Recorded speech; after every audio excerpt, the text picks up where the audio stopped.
Hindi dapat ganyan kumilos ang hari. Alipin ang naguhugas ng paa namin paggaling sa paglalakbay, hindi ang isang magiging hari. Pareho tayo nang iniisip. Kabaliktaran to kung paano maging star. Ibig ko sabihin, ang hari dapat. Kasi, bakit niya ba ginagawa to? Hindi ko pa hugasan sa inyo ang aking mga paa. Maliban na hugasan kita, wala kang bahagi sa akin.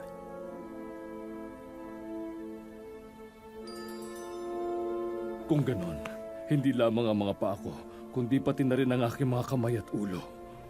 Ang nakapaligo na ay hindi na kailangang hugasan pa, maliban sa kanyang mga paa.